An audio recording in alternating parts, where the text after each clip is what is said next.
দর্শক, আপনারা জানেন যে ঈদের আর মাত্র 4 দিন বাকি আছে, সুতরাং রাজধানীর কোরবানির পশুর হাটগুলো কিন্তু এরই মধ্যে জমতে শুরু করেছে। তোলা কিন্তু কোরবানির পশুর সংখ্যা বাড়ছে, যেভাবে ক্রেতার সংখ্যা সেভাবে বাড়ছে না। ক্রেতারা আরও কিছুটা সময় নিতে চান যৌক্তিক দামে কেনার জন্য। আর বিক্রেতারা বলছেন এবার যে বড় গরু আসে, সেই বড় গরুর খুব বেশি ক্রেতা পাওয়া যাচ্ছে না।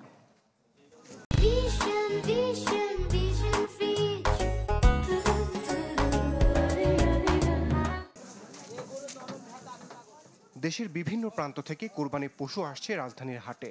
ঈদের 4 দিন বাকি থাকলেও জমে ওঠেনি হাটগুলো। কালা পাহাড়, ধলা পাহাড়, বাংলার নবাব, নানা নামের আর আকারের গরু উঠেছে হাটে।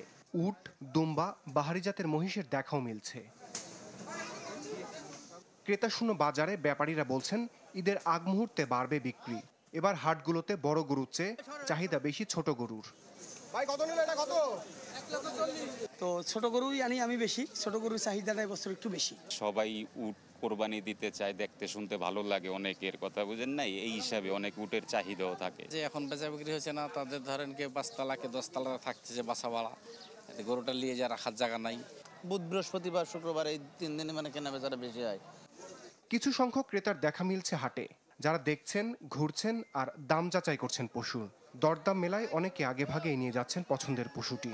স্বল্প আয়ের লোক, তাদের বাজেট কম, গরু যেগুলো আছে এই চত্বরে হয়তো পাবো আমরা, কারণ ছোট ছোট গরু আছে।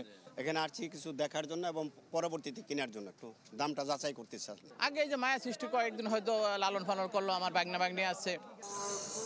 পশুর হাট ঘিরে জমজমাট, সাজসজ্জা আর মাংস প্রস্তুতের সরঞ্জামের ব্যবসা।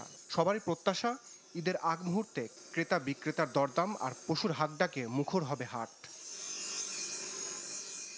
রমিজ হুসাইন, চ্যানেল 24, ঢাকা।